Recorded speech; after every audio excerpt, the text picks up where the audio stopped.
Το κάλεσμα του Λονδίνου. Ποιος μπορεί να του αντισταθεί?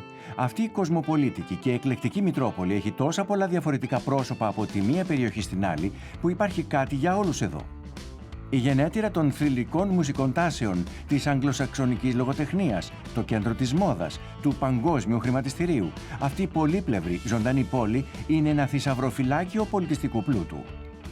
Συνδυάζοντας τη φημισμένη βρετανική ψυχραιμία με ένα πνεύμα rock and roll, αυτή η πόλη ξέρει καλύτερα από κάθε άλλη πώς να παίζει με τις αντιθέσεις και τις αντιφάσεις της. Δεν χρειάζεται να διαλέξεις ανάμεσα στον εσωτερικό σου Δανδύ ή επαναστάτη.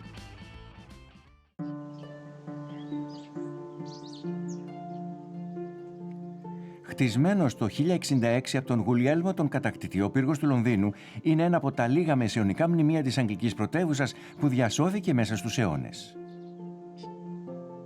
Οι φρουροί γιόμεν, οι τελετουργικοί του φύλακες από την εποχή των Τιδόρ, είναι αυτή καθ' αυτή ένα σύμβολο. Το παρατσούκλι τους beefeaters, δηλαδή βουφάγοι, λέγεται ότι προέρχεται από το γεγονός ότι τους επιτρεπόταν να τρώνε όσο βόηο κρέας ήθελαν από το τραπέζι του βασιλιά. When I first found out about the job, I thought, why not combine my love for history with serving as a member of the bodyguard here? To be a beefeater here at the Tower of London, you must have served a minimum of 22 years in Her Majesty's forces. I have been serving as a yeoman warder here for nearly 13 years.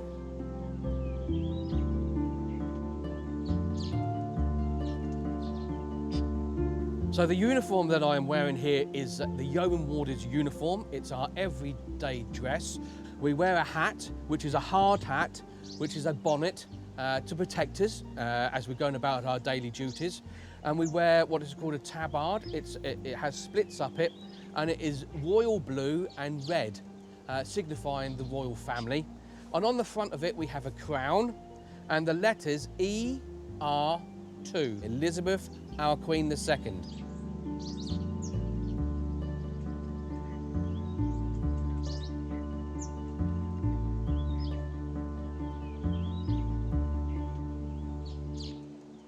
I am a yeoman warder here at the Tower of London, but I also have an extra job, and I am what's commonly known as the Raven Master.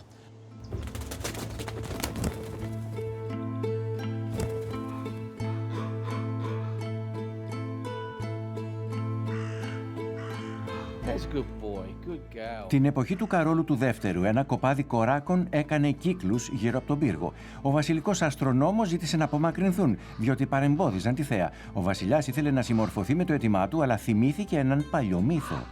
Should the ravens leave, the Tower of London will crumble into dust and a great harm will befall our kingdom. We were very superstitious. So, as a result of that, the king said, keep 6 ravens here forevermore. And today we have 6 ravens.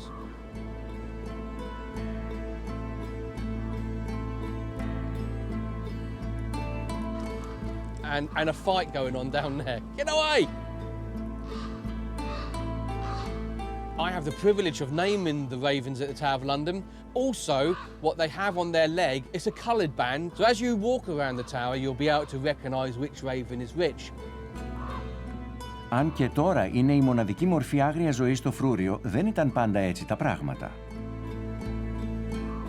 It has been a royal armoury, it has been a public records office, and of course we've kept prisoners here. But one of the other functions that the tower had was a royal menagerie or a zoo, where kings and queens from foreign lands could bring their lions and tigers and bears and kangaroos and ostriches.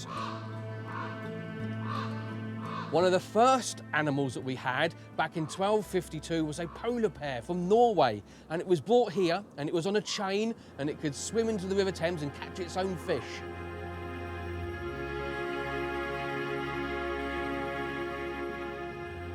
«37 φρουροί γιόμεν, όπως ο Κρίς, συμπεριλαμβανομένης μιας γυναίκας από το 2007, ζουν μέσα στον περίβολο του φρουρίου με τις οικογένειές τους. Part and parcel of what attracts people to Great Britain is the traditions that we have. I live in an iconic building in the heart of London, and we have many ceremonies that take place here at the Tower. Η πιο δημοφιλής, η τελετή των κλειδιών, καθιερώθηκε από τον Εδουάρδο τον Τρίτο πριν από 700 χρόνια, όταν ανακάλυψε ότι ο καθένας μπορούσε να μπει ανενόχλητος στο φρούριο.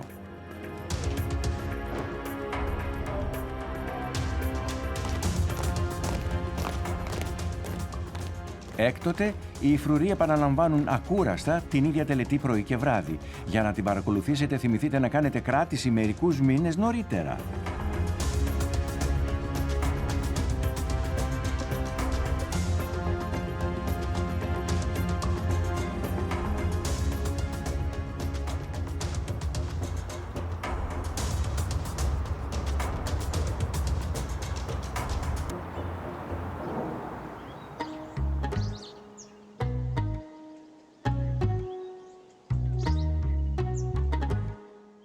Ας προχωρήσουμε τώρα σε ένα άλλο πεδίο, αυτό του σχεδίου.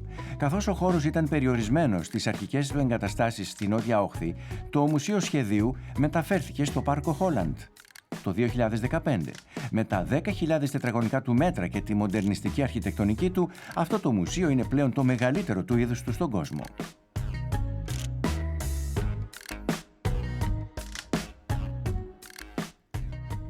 Αντί για έργα τέχνης, αυτό που θα βρείτε να εκτίθεται εδώ είναι κυρίως αντικείμενα καθημερινής χρήσης. Η διάταξή τους αφηγείται την ιστορία της μαζικής παραγωγής, από τις καινοτομίες του 19ου αιώνα έως την ψηφιακή επανάσταση των τελευταίων ετών. Ο σκοπός είναι να μας οδηγήσει να αναλογιστούμε τη μορφή, τη λειτουργία και το νόημα των αντικειμένων που μας περιβάλλουν.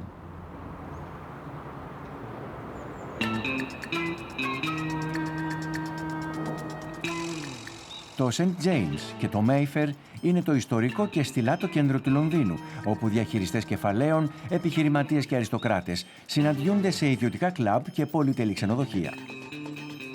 Αν και οι κορυφαίες φίρμες του χώρου της μόδας κάνουν όλο και πιο αισθητή την παρουσία τους, η κοινότητα ραφτών της Abbey Row, του ναού των κατά παραγγελία ανδρικών ενδυμάτων, παραμένει ακμάζουσα. Στο Mayfair, η αρχή που καθιέρωσε ο Oscar Wilde ακολουθείται κατά γράμμα. Ή θα είσαι εργοτέχνης ή θα φοράς εργοτέχνης. The English style, I guess, is very classic in a sense, traditional. It's not showy in any way, and an elegance. I think that's the key. It's not sort of fashion in a way. You know, fashions change very quickly, so it's timeless all around the world. I think people like that English style. Σε ό,τι αφορά τα κατά παραγγελία ρούχα, το πρώτο ραντεβού με τον πελάτη είναι καθοριστικό. Ο σκοπός είναι να γίνει κατανοητό σε τι περιστάσεις θα φορά το κουστούμι του, ώστε να τον βοηθήσουν να επιλέξει τα σωστά υλικά, χρώματα και φινίρισμα. We have our own house style, which is a very natural shoulder, so we use minimum padding in the shoulders. We don't like to use shoulder pads. We like the shoulder angle to follow the customer's natural silhouette. We also cut a high armhole, which actually aids movement, and it's very comfortable to wear. A lot of tailors come from a military background. We do not, so their sort of emphasis then would have been on building up the chest and the structure and sort of showing power, you know, in a way. And their sort of look is very, very clean, very sort of hard and firm, and ours is sort of the opposite in a sense. It's much more softer. For example, Fred Astaire was a great, customer of ours and brought many customers through the doors for us. And it's very important for him to be able to lift his arms when he was dancing and move freely. And then obviously it's the skill with the measuring and the pattern cutting. And every customer here has their own pattern cut for them individually. When the customer takes the suit away, they feel a sense of this was made for me. For example, a customer has a particular wallet that they're very fond of. We could make the pocket exactly the size for the wallet, for the pens, etc. So, yeah, lots of ways to personalise it. Yeah. Same place. So I'll just go and fetch the coat cutter first. He'll come in and measure you for the jacket. Το να γίνεις ράφτης σε οποιοδήποτε από τα καταστήματα της Abbey Row απαιτεί τουλάχιστον 5 χρόνια μαθητείας και 5 επιπλέον χρόνια για να γίνεις ανώτερος πατρονίστ όπως ο Λίον Πάουελ. How we work the cutters at Anderson & Shepherd is very much it's a craft, it's a visual skill. Obviously, we have a system of cutting, which is obviously our style, but at the same time, the cutters have to be able to go in to the fitting room and look at the individual, look at the customer. If they stand upright, if they stoop a little bit, All these things are taken into consideration when we take the measurements. So when we come through to cut the patterns, we transfer the gentleman's posture and shape, which is three-dimensional, into something that's a two-dimensional pattern, which will later become a second skin. In making just one individual suit, it could have 6, 7, 8 different people. The cutters will oversee things and coordinate, but it's still very important to make sure that everybody is recognised in the kind of art and the craft, because it's very much a team effort.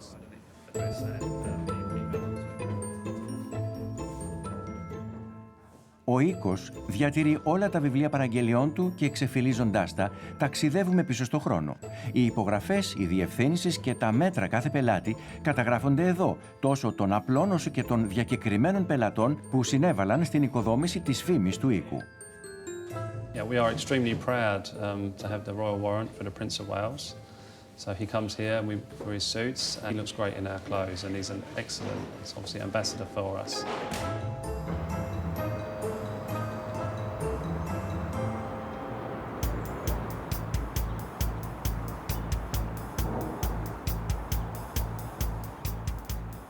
Καθώς περπατάτε στην καρδιά της χρηματοοικονομικής περιοχής κοντά στον σταθμό Bank, ίσως αναγνωρίσετε κάποιους από τους πελάτες στη Savile Row, νωρίς το πρωί, την ώρα του γεύματος και στις 5 το απόγευμα, όταν κλείνουν τα γραφεία, η περιοχή γεμίζει με υπαλλήλους γραφείου και χαρτοφύλακες. Η κοινωνική συναναστροφή με τους συναδέλφους συνηθίζεται πολύ στη Μεγάλη Βρετανία. Για τα στελέχη του City, το να πιούν μαζί ένα ποτό μετά τη δουλειά είναι ένα σχεδόν υποχρεωτικό τελετουργικό. Σε απόσταση αναπνοής από το χρηματιστήριο και την Τράπεζα της Αγγλίας, η αγορά Leadenhall με τα μπαρ, τις pub και τα εστιατόριά της είναι το ιδανικό μέρος γι' αυτό. Αυτή η σκεπαστή αγορά βικτοριανού στυλ σχεδιάστηκε το 1881 από τον αρχιτέκτονα Sir Horace Jones, έναν από τους σχεδιαστές της γέφυρας του Λονδίνου. Οι πολύχρωμες καμάρες του και η κατασκευή του από σφυρίλατο σίδερο έρχονται σε αντίθεση με τα σύγχρονα κτίρια που την περιβάλλουν, αποτυπώνοντας τον εκλεκτικισμό και την αρχιτεκτονική αταξία που χαρακτηρίζουν την πόλη.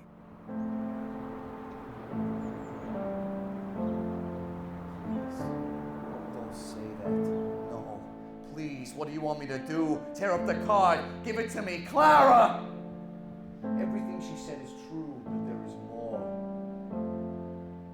I started musical theatre and amateur dramatic shows and just fell in love with it. Absolutely loved being on stage and singing. And it turned out I had an all right voice as well, which was quite exciting. I was accepted onto the musical theatre course at the Dance School of Scotland, which was a dream come true. After that, deciding, no, I don't want to do musical theatre, I want to do sort of straight acting. And then, yeah, that's where I ended up at Guildhall.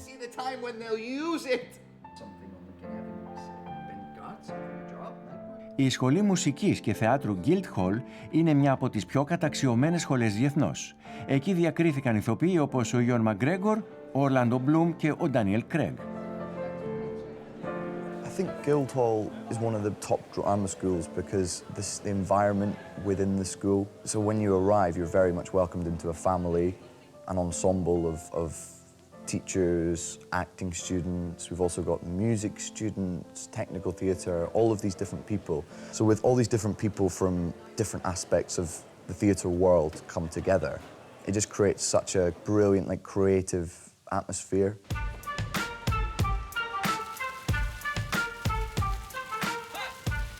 I think London is a very inspiring place, and even the location of Guildhall, you know, we've got the Barbican 30-second walk away, which is a fantastic venue for not only theatre but music and other live performance. Less than a month ago I saw Julius Caesar, RSC production. Το Barbican Center, ένα από τα μεγαλύτερα πολυπολιτισμικά κέντρα τέχνης στην Ευρώπη, ξεχωρίζει για το διεθνές και πρωτοποριακό του πρόγραμμα. Χτισμένο σε μια περιοχή που καταστράφηκε σχεδόν ολοσχερός από τους βομβαρδισμούς κατά τη διάρκεια του Δευτέρου Παγκοσμίου Πολέμου, εξαιρουμένης μιας εκκλησίας, είναι το πιο διάσημο δείγμα μπρουταλιστικής αρχιτεκτονικής στη Βρετανία. Ετυμολογικά Barbican σημαίνει φρούριο, ένα όνομα που περιγράφει εύστοχα αυτή την εκπληκτικά ήρεμη όαση από μπετόν αρμέ. You could go to a very commercial show on the West End, say a hit musical like Les Miserables or Phantom of the Opera or something like that, which still has a place in my heart, even though I'm working on straight plays at the moment. Obviously, we've got the National Theatre as well, which is always pumping out, you know, great like classic plays, musicals, so much going on. Το πρώτο έτος, οι φοιτητές μαθαίνουν πώς να ελέγχουν τη φωνή τους και τις κινήσεις του σώματος και, συνεπώς, τη δημιουργικότητά τους. Στη συνέχεια θέτουν όλα αυτά σε εφαρμογή, εξερευνώντας όλα τα θεατρικά είδη, από ελληνικές τραγωδίες μέχρι σύγχρονα κείμενα. And then from that, you move into the third year, which is all about public productions, where the doors are open to the public, which is very scary at first. And it's basically your first year as a professional actor, really, because anyone can see you. Anyone can buy a ticket and come and see you. 5 minutes, please. In Paradise Lost, I play Leo Gordon, a very interesting character, someone who I've enjoyed working towards over the last 5 weeks. It's described as shy and introvert, and it's been really interesting playing with that sort of energy, but also making it work with an audience, so not ever being too in my own world, making sure I let the audience in and see the journey that Leo's going through. Saying the line was written for you. I think so, yeah. I'm excited though. Excited, yeah. Always have nerves, I think, before you go on stage. I don't think that'll ever go away. And especially now being sort of at the beginning of my career. But mainly it's excitement, because that's why we do theatre and that's why we tell stories. It's for the people who come to watch. Take to make a mistake. Is she serious? A man I know intimately for 30 years. Never mind.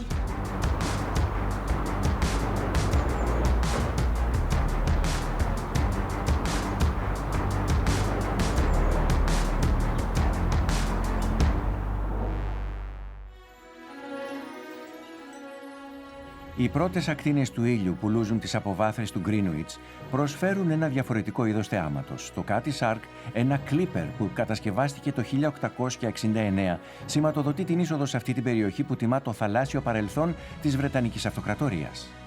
Τα κλίπερ ήταν η τελευταία γενιά ιστιοφόρων που χρησιμοποιούνταν για εμπορικούς σκοπούς προτού αντικατασταθούν από τα ατμόπλια. Έχοντας γλιτώσει σχετικά αλόβητο από μια φωτιά το 2007, το Κάτι Σάρκ είναι το μοναδικό πλοίο του είδους του που άντεξε στο χρόνο. Βυθιστείτε λοιπόν στον κόσμο των ναυτικών που διέσχισαν τους ωκεανούς μέχρι την Κίνα για να προμηθεύσουν την Αγγλία με τσάι. Δεν κινδυνεύετε να πάθετε ναυτία, καθώς το πλοίο βρίσκεται σε ξηρή αποβάθρα.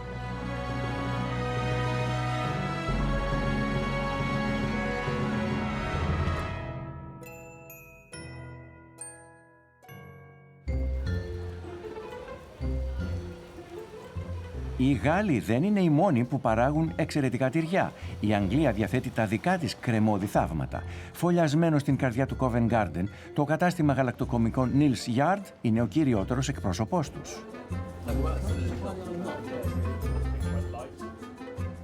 Ο Τζέισον Χάιντς άρχισε να εργάζεται στο κατάστημα πριν από 26 χρόνια, θέλοντας να βελτιώσει αυτή την τεχνογνωσία. Εκπαιδεύτηκε στον πάγκο και τώρα διαχειρίζεται την εξαγωγική δραστηριότητα των οριμασμένων τυριών των γαλακτοκομικών Neal's Yard σε όλο τον κόσμο. We're an English cheese business. We don't sell cheeses from abroad. The best known varieties produced in the UK are cheddar and Stilton. Well-sold versions is that they are, in most cases, made on farms, with the farm's own milk, in most cases with raw milk. And so those are the versions of those cheeses that we see here. So I've been eating cheese since I can remember, growing up in Cairo eating vache qui rit. And then I developed my palate for cheese from that point. And when I was 19, 20 at university, I discovered Stilton made by Colston Bassett, and it was a hallelujah moment. And so at that point, I realized that we had great cheese in the UK, and I was surprised that if I didn't know that, then most other people wouldn't know. So that was a great opportunity. Το ντεκόρ του καταστήματος ίσως ξαφνιάζει όσους δεν γνωρίζουν την ιστορία του. Αφιερώστε λίγο χρόνο για να το επεξεργαστείτε και μην παραλείψετε την είσοδο στην όμορφη αυλή του Neal's Yard. Θα ανακαλύψετε αυτό που θεωρείται σήμερα η γενέτειρα των bourgeois bohème, γνωστών ως Bobo. So, as you can see in Neal's Yard, it's a warehouse district. These were the buildings that stored the fruit and the vegetables that supplied the Covent Market just over there. The original settling businesses were bohemian, hippie types. They cleaned up the area by painting it bright colours, and you can see here today that it's still a bit like that. The business in the area has changed a lot, and so now it's much more restaurants and not so much the original settling shops. So the character has changed, the visitors have changed, the consumers have changed, but it still has some of the same spirit as before.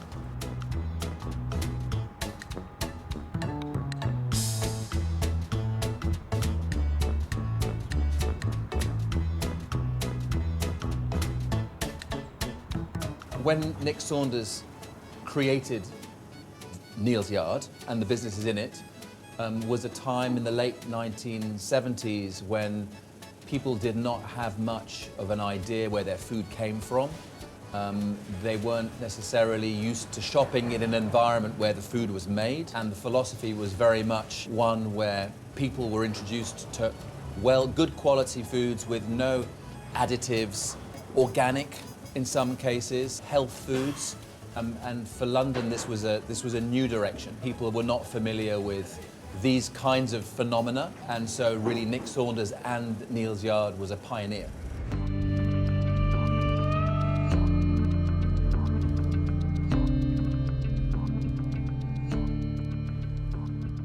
Προτού πωληθούν στο κατάστημα, τα τυριά που επιλέγει ο Τζέισον οριμάζουν για αρκετούς μήνες στα κελάρια του Neal's Yard στην καρδιά του Λονδίνου.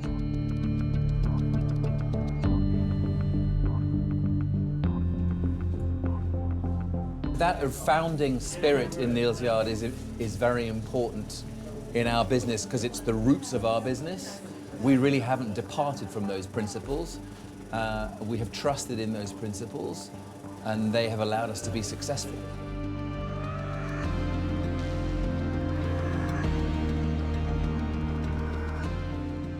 Εάν το Λονδίνο θεωρείται ότι είναι πρωτοπόρο σήμερα σε ό,τι αφορά την υγιεινή διατροφή και την ευεξία, αυτό πιθανόν να οφείλεται εν μέρει και στο Neal's Yard.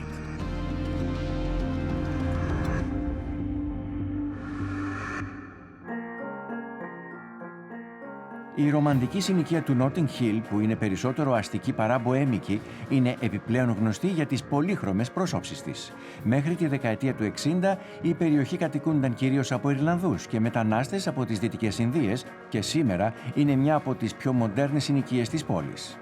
Χτισμένο το 1750, το Churchill Arms υπήρξε μάρτυρας όλων αυτών των αλλαγών. Αυτή η ιστορική pub οφείλει το όνομά της στο γεγονός ότι σύχναζαν εκεί οι παππούδες του χαρισματικού ηγέτη.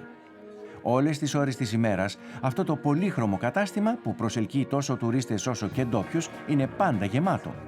Η pub, που είναι συντομογραφία της φράσης «δημόσιος χώρος», παραμένει το παραδοσιακό μέρος της Βρετανίας για κοινωνική κατανάλωση αλκοόλ. Ανά τους αιώνες, ο κόσμος έχει καταναλώσει λίτρα μπύρας εδώ, συζητώντας για παγκόσμια θέματα και αυτό δεν πρόκειται να αλλάξει. Η Elizabeth Walker είναι επιμελήτρια τέχνης. Μένει στη γειτονιά και προσφέρει εθελοντικά τις υπηρεσίες της στο φιλανθρωπικό ίδρυμα Friends of Union Chapel για να βοηθήσει στη διατήρηση αυτής της νεογοτθικής εκκλησίας που έχει χαρακτηριστεί ως πολιτιστική κληρονομιά. The original church built in 1806 was actually pulled down and rebuilt with this one. In the war, there was a big bomb that went off on Highbury Corner, very close by, and it blew out all the windows on this side of the building. They also obviously damaged the roof and the structure of the tower, and the church was in quite a bad way. So in 1982, the church was under sort of notice for demolition, and a group of people sort of got together. Some of them were lawyers, architects, and they formed the Friends of Union Chapel to save the building. So I took on the role in the church as the fabric deacon, which is to really oversee how the building is looked after. These are made for umbrellas to stand in Victorian times. They stand in there like that, and the water drips into the bottom. So all these bottom bits were all very rusty, so we had to clean them out.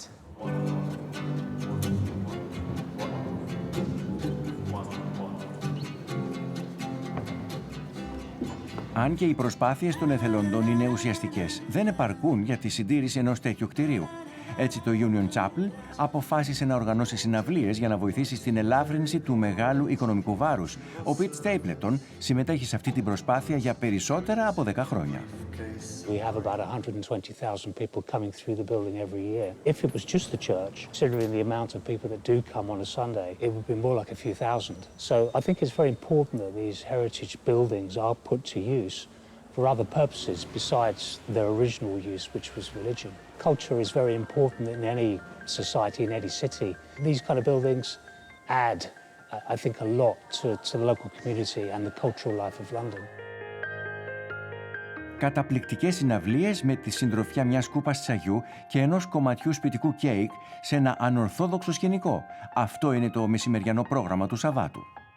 Οπαδοί των καλλιτεχνών, ντόπιοι και επισκέπτες, γεμάτοι περιέργεια, κάθονται μαζί στους πάγκους της εκκλησίας, δημιουργώντας αυτή την πολύ ιδιαίτερη ατμόσφαιρα.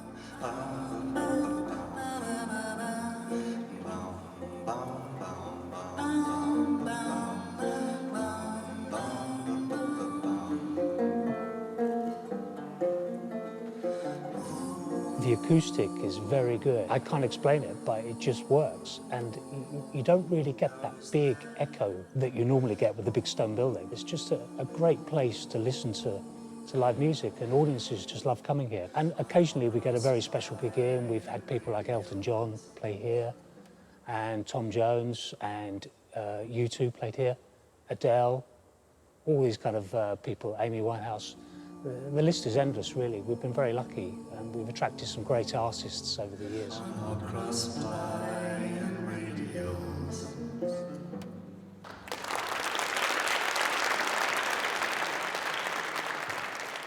Me, as a conservator, I look at the stone. Other people will come in and look around at the wonderful architecture. Some people will come in just for the music or the comedy or the films or whatever. But personally, I believe that it's a spiritual place.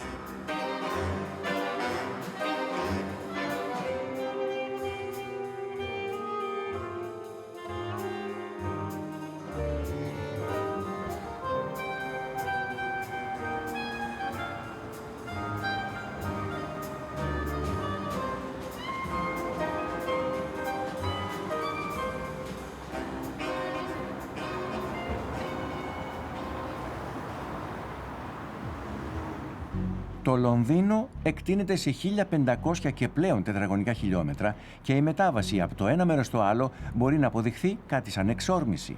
Μια εκδρομή με πλοίο δίνει τη δυνατότητα στον επισκέπτη να δει τα πιο εμβληματικά μνημεία της πρωτεύουσας σε λιγότερο από μία ώρα. Το πρόγραμμα περιλαμβάνει τον πύργο του Λονδίνου, τη γέφυρα του Λονδίνου, το παλάτι του Westminster, τον καθεδρικό ναό του Αγίου Παύλου από τη μια μεριά και το Shard, το θέατρο Shakespeare Globe και το μάτι του Λονδίνου από την άλλη. Ο ποταμός Τάμεσης έπαιξε σημαντικό ρόλο στην οικοδόμηση του Λονδίνου, λειτουργώντας ως σύνορο, ως οικονομικός πόρος και ως πηγή γλυκού νερού και τροφής. Συνδέοντας την πρωτεύουσα με τη Βόρεια Θάλασσα και όντας αρκετά μεγάλος για τη διέλευση μεγάλων πλοίων, συνέβαλε σημαντικά στην ναυτική παράδοση της Αγγλίας και την ανάπτυξη του εμπορίου.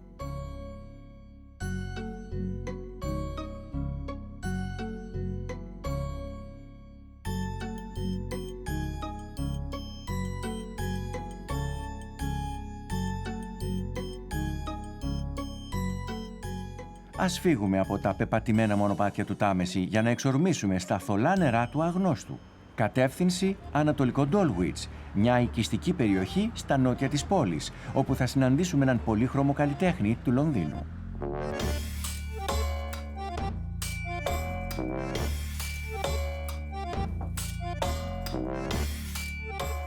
I am a multimedia artist, so it's about the combination of all of those materials, the ceramics, some of which I make myself, the dolls, the toys, the objects. I like the mix of unusual things together.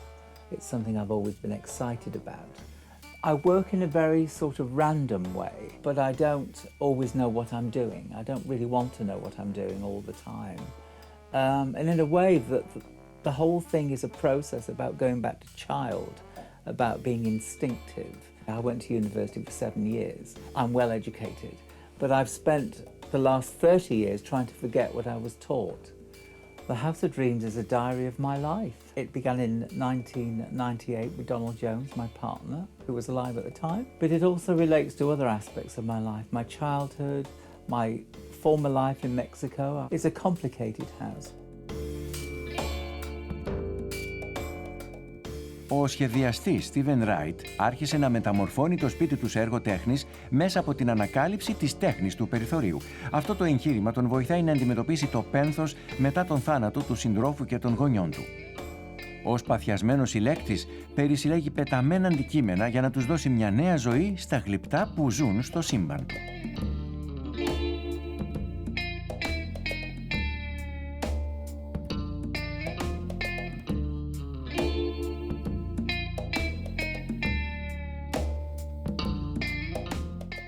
So this is the blue lady. She's a sort of moody lady. She's not very friendly. She has attitude, but I like her. I like her a lot. And there's also, I think, some roots here in Léger. I've been looking at his work as well. So it's a mix. It's like a soup. I think she has really, really sexy eyelashes. Okay, so this sculpture is using two heads that I bought at a market, and I just felt that they were sisters and I wanted to put them into a sculpture. This one is Blossom, that's her name. This one isn't. All of a sudden, I wanted to collect things that people leave behind. People quite often feel compelled to bring things here and leave them here. I don't ask them to do that.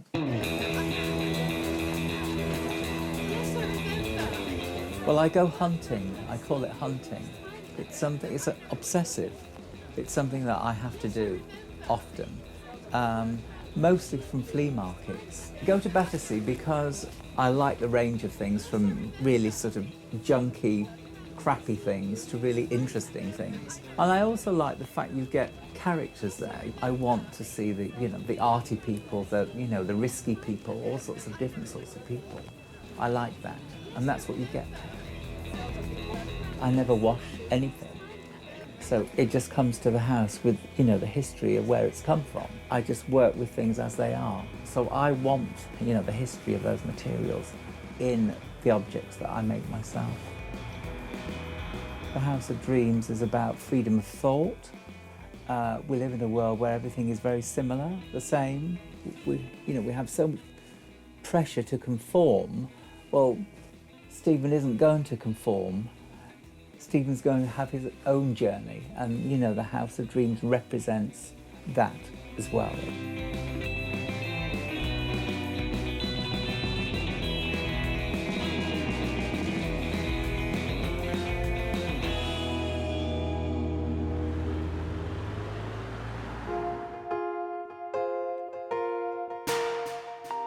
Όση ώρα κι αν το κοιτάζετε, το μάτι του Λονδίνου φαντάζει ακίνητο, σαν απολιθωμένο στον ουρανό.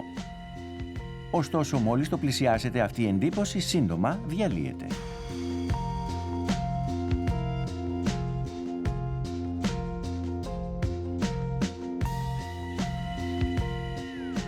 Αυτός ο γιγαντιαίος τροχός που βρίσκεται στο The Queen's Walk μεταξύ της γέφυρας του Westminster και της γέφυρας του Χρυσού Ιωβιλέου αποτελεί πλέον χαρακτηριστική φιγούρα του λονδρέζικου ορίζοντα. Εγκαταστάθηκε το 2000 και ονομάζεται επίσης ο τροχός της χιλιετίας. Υψώνεται 135 μέτρα πάνω από το έδαφος και είναι ο ψηλότερος τροχός παρατήρησης του είδους του στον κόσμο. Συναρμολογήθηκε σε οριζόντια θέση σε ένα εργοτάξιο στη νότια όχθη και χρειάστηκαν αρκετοί γερανοί και αρκετές ημέρες προσπαθειών για να το ανυψώσουν. Υπολογίστε 30 λεπτά για μια πλήρη περιστροφή. Για τους ρομαντικούς το ηλιοβασίλεμα είναι η ιδανική ώρα.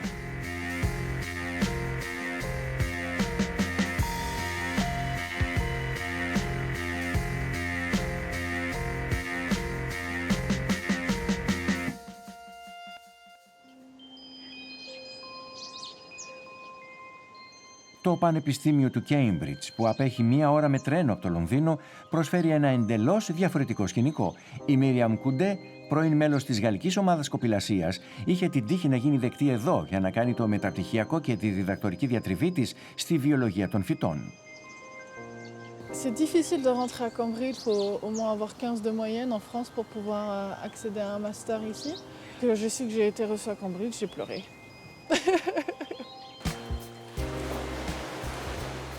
Επιπλέον, ήταν μια ευκαιρία για τη διδακτορική φοιτήτρια να συνεχίσει να ασκείται στην κοπηλασία, φορώντας τα χρώματα της διαπρεπούς γυναικείας λέσχης κοπηλασίας του Πανεπιστημίου του Cambridge. Ce club, on a l'opportunité, on peut s'entraîner pour faire la boat race. C'est une course d'aviron entre les universités d'Oxford et de Cambridge qui a lieu sur la Tamise tous les ans, aux alentours de Pâques. Il y avait 400 000 personnes l'année dernière qui ont regardé la course. Donc c'est vraiment quelque chose qui fait partie de la culture anglaise et avoir l'opportunité de pouvoir faire cette course-là, c'est une très grande fierté.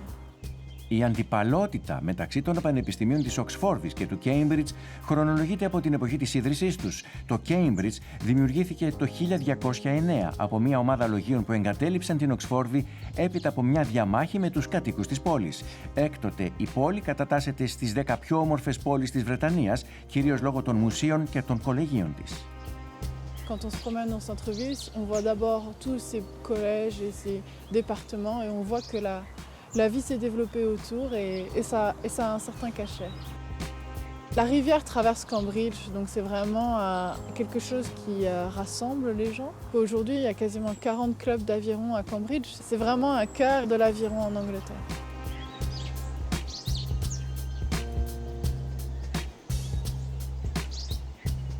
Souvent à l'intérieur, j'étouffe.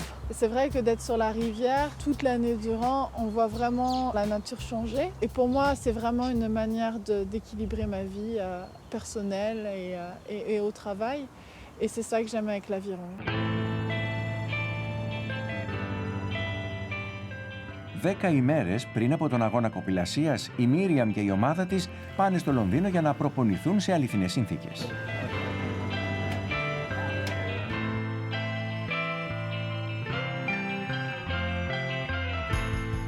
La course de Oxford-Cambridge, elle est si connue pour différentes raisons. Déjà pour une valeur historique, parce que la première course remonte à 1829. C'est aussi, quand on fait de l'aviron, on n'a pas l'habitude de faire ce genre de course. C'est au centre de Londres, c'est 7 km de course, c'est juste 2 bateaux, donc il n'y a qu'un gagnant, un perdant, c'est tu gagnes ou tu perds.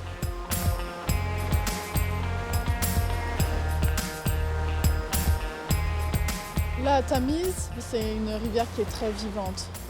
Il est à la marée, ça monte, ça descend, il y a énormément de virages et c'est important de s'entraîner dans ces conditions.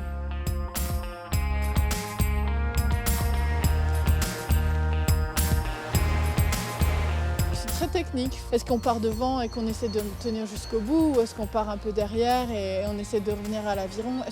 À quel moment on utilise les virages, de quelle manière? Il faut beaucoup jouer avec son environnement et ça rend la course très intéressante, très vivant.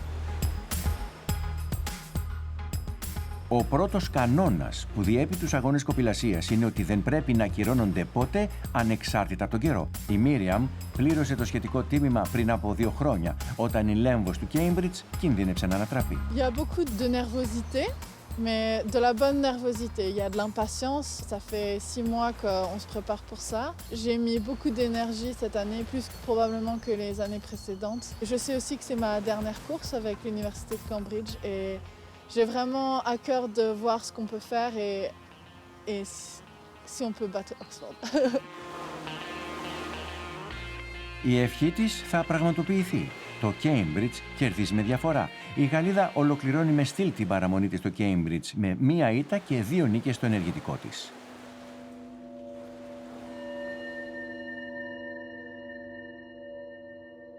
Εν τω μεταξύ, στο ανατολικό άκρο του Τάμεση, αιθέρια μουσική αντυχεί στον μοναδικό φάρο του Λονδίνου. Αυτή η αλόκοτη μουσική συσκευή που συνδυάζει θηβετιανά γκόγκ και ψηφιακή τεχνολογία ονομάζεται The Long Player. Η συμφωνία είναι σχεδιασμένη να παίζει για 1000 χρόνια χωρίς να επαναλαμβάνεται από την 1η Ιανουαρίου του 2000 έως την 31η Δεκεμβρίου του 2999. Αυτή την οδή στο πέρασμα του χρόνου την οφείλουμε στον Τζεμ Φάινερ, έναν από τους ιδρυτές του διάσημου punk rock συγκροτήματος της δεκαετίας του 80, The Pogues. Έπειτα από αυτή τη μαγευτική εμπειρία, μη παραλείψετε να κάνετε μια βόλτα στην περιοχή Trinity Buoy Wharf. πολυάριθμα έργα τέχνης εναρμονίζονται με τον ντεκόρ αυτών των πρώην εγκαταστάσεων αποθήκευσης σημαντήρων που έχει μετατραπεί σε κέντρο τεχνών και πολιτιστικών δραστηριοτήτων.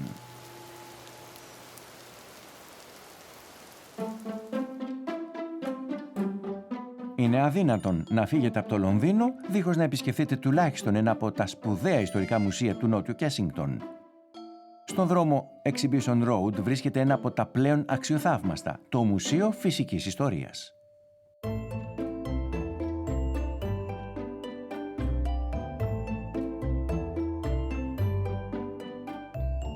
The collections here, we have around 80 million specimens, and they cover everything from the largest animals in the world, like our blue whale Hope, who hangs in the Hinsey Hall, who's more than 25 metres long and weighs more than 4 tonnes, down to things like the smallest known insects. We have things from all over the world and from many years. So the oldest specimens we have are meteorites that are maybe 4.5 billion years old.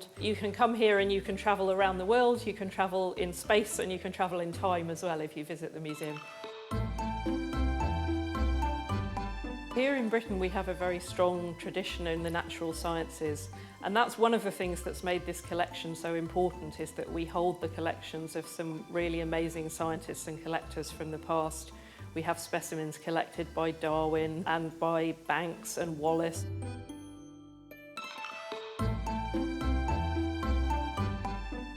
Όταν μπαίνετε σε αυτό το μεγάλο καθεδρικό ναό της φύσης, ταξιδεύετε πίσω στο χρόνο. Ωστόσο, το Μουσείο Φυσικής Ιστορίας μας μιλάει και για το μέλλον. Πρέπει να προχωρήσετε στο πίσω μέρος του μουσείου για να ανακαλύψετε έναν φουτουριστικό κόσμο. So if I take just one area of the collection, our insects, they can be indicators of many kinds of environmental change, water quality, climate change. Their behaviour is very fascinating, and they're a source really of lots of inspiration and interest for humanity. Because the collections are so useful and so interesting, we want to bring them digitally to more people, because although we employ more than 300 scientists here and we have a lot of scientific visitors every year, that's still limited by who's physically able to come and visit the collections. So we want to make more people aware of what we have and able to use it for research.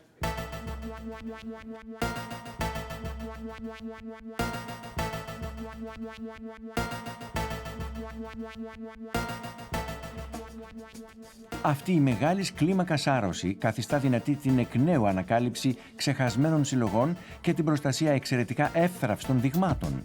Η συλλογή από πεταλούδες της Μαδαγασκάρης, για παράδειγμα, αποδείχθηκε πολύ μεγαλύτερη από ό,τι φανταζόμασταν.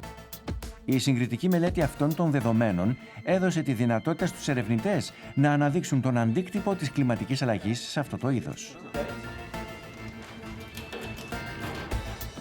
So we're also innovating all the time in how we can take images of our specimens.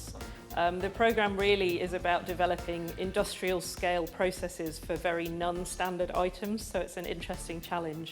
One of the challenges we face is insects on pins, which have many labels underneath the insect that we need to read. At the moment we take those labels off, but that's quite time consuming, so we've developed a system with multiple cameras to try and capture an image of the top label. We have researchers here at the museum working on whale evolution who'll be able to use that data to go alongside data from smaller specimens and look at how whales have changed over time and also how individual whales respond to changes in their environment. I think when people hear the words natural history, they think of something that's in the past. But really nature is everything. It's the air we breathe, our food, our drink, our medicines, our recreation, our materials, our inspiration as well for the arts and design. And really collections like this are the only place where we can look at how natural environments have changed over time in response to various stimuli. And they've shown the loss of biodiversity that's resulted from that, but also they can predict the impact now of decisions that we make today in how we use our land, and if we protect our forests, we'll be able to reverse some of that decline in biodiversity. So that's really important research.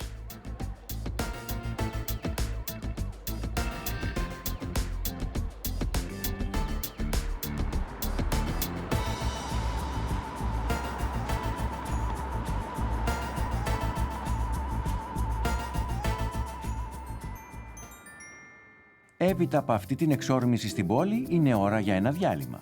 Είναι η ιδανική ευκαιρία να ανακαλύψετε τη βρετανική παράδοση του απογευματινού τσαγιού. Ας πάμε στο Σκέτς, ένα θεματικό εστιατόριο όπου το ντεκόρ είναι τόσο εντυπωσιακό όσο το μενού που υπογράφει ο Γάλλος σεφ Πιέρ Γκανιέρ. Όπως σε όλα τα φημισμένα εστιατόρια, μετά το γεύμα οι αίθουσες ετοιμάζονται για το τσάι. Η παράδοση των γυναικών να μαζεύονται σε ιδιωτικά σαλόνια μεταξύ 4 και 7 το απόγευμα, την οποία αναβίωσε η βασίλισσα Βικτόρια, έχει γίνει και πάλι εξαιρετικά δημοφιλής. Το απογευματινό τσάι συνοδεύεται πάντα από σάντουιτς και μικρά αρτοσκευάσματα. Απολαύστε το σε κλίμα χαλαρότητας που ευνοεί τις εμπιστευτικές συζητήσεις.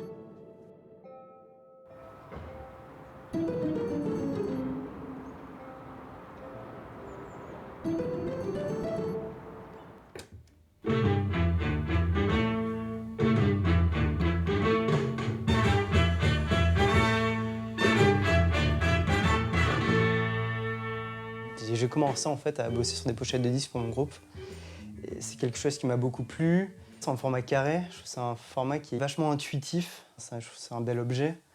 C'est un objet qui vieillit dans le temps. C'est quelque chose qu'en général les gens gardent. Je sais pas, il y a quelque chose de beau avec le vinyle, je trouve. Quand un groupe me demande de bosser, je mets beaucoup de temps à essayer de comprendre ce qu'il veut faire déjà. Comment il a commencé, des fois comment il compose.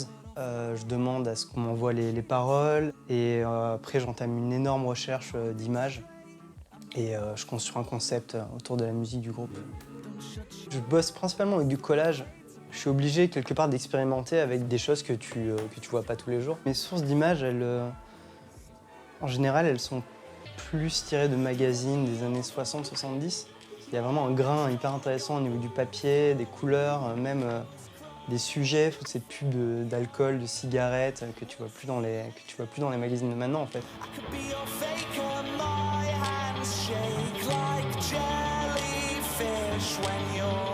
Shoreditch, il y a 10 ans, tu mettais pas les pieds là-bas, c'était bourré de gangs. Enfin, si tu te retrouvais à Shoreditch, c'est que vraiment tu t'étais perdu quoi.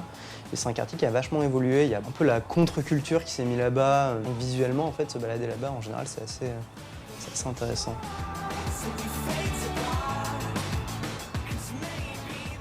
Ça m'arrive d'acheter juste des pochettes pour le visuel et pas du tout connaître la musique, des fois être agréablement surpris et des fois juste trouver la musique absolument horrible mais garder la pochette parce que c'est un bel objet quoi. Από τη δεκαετία του 1960, το Λονδίνο ήταν πάντα πρωτοπόρο σε ό,τι αφορά τις μουσικές τάσεις. Αν και τα ανεξάρτητα δισκοπολία γνώρισαν δύσκολες εποχές, σήμερα επωφελούνται από την αναζωπήρωση του ενδιαφέροντος για το βινίλιο.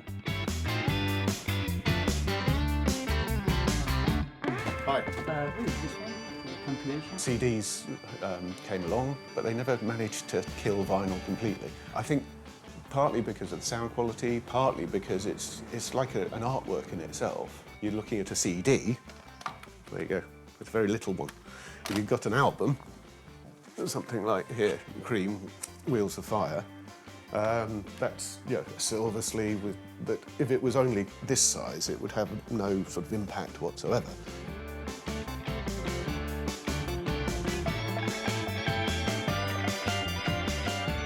This is part of the reason why having an LP in the sleeve is important, because it's just an amazing item, and then you get the 4 of them there, and it's based around an old tin of tobacco there. So yeah, there's a concept to it, and it's a beautiful thing, and you don't get that on an MP3, and you don't get it on a CD. The most expensive records nowadays appear to be very small variations of a classic title. So, for example, the first United Kingdom pressing of Pink Floyd's Dark Side of the Moon, when they got the first pressings back, they saw that they couldn't read the silver printing on the light blue, so they changed the light blue to darker blue. So if you have a light blue copy, then yeah, that can be worth up to £1,000. That's why people come into and browse record shops and love browsing record shops, because there is an infinity of albums out there and you're never going to see them all. And so there's always a surprise waiting for you, even if you come in every day.